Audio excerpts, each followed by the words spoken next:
The Edwardian Age and the First World War. Edwardian England. When Edward VII succeeded Victoria in 1901, the British Empire covered a fifth of the globe. In spite of having the wealthiest towns in Europe and a merchant navy carrying 80% of world trade, Britain's prominent role was being challenged by technical advances in France and Germany and the industrial growth in America. Germany had imperial ambitions, and its navy began to rival Britain's supremacy at sea.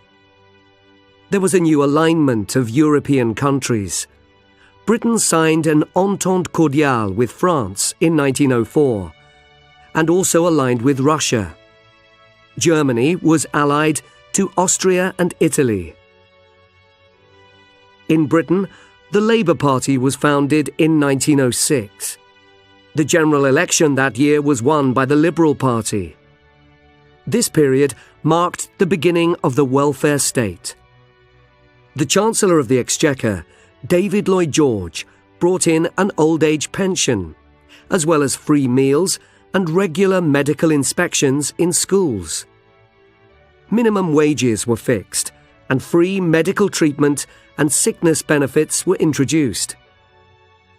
Women, in a movement known as the suffragettes, demanded the right to vote, an objective partially met in 1918.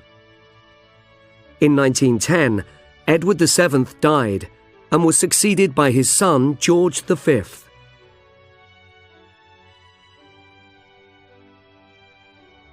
The First World War. In June 1914, the assassination of the heir to the Austro-Hungarian throne triggered the outbreak of war in Europe. Germany and Austria were aligned against France, Britain, and Russia. In Britain, there was an appeal for volunteers. Troops also arrived from the British dominions abroad.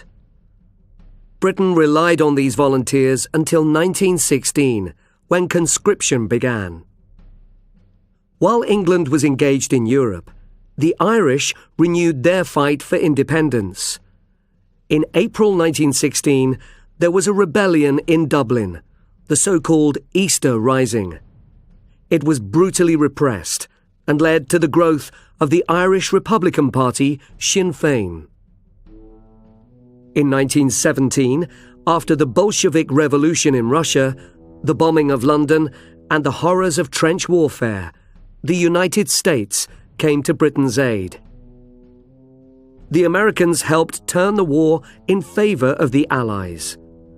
And in September 1918, the Germans asked for an armistice. On the 11th of November, at 11 o'clock, the war ended. The date is commemorated as Armistice Day or Remembrance Day. The peace treaty was signed at Versailles in 1919 by the Allied powers. The US President, Thomas Woodrow Wilson, proposed a League of Nations, an international organization aiming at resolving international disputes.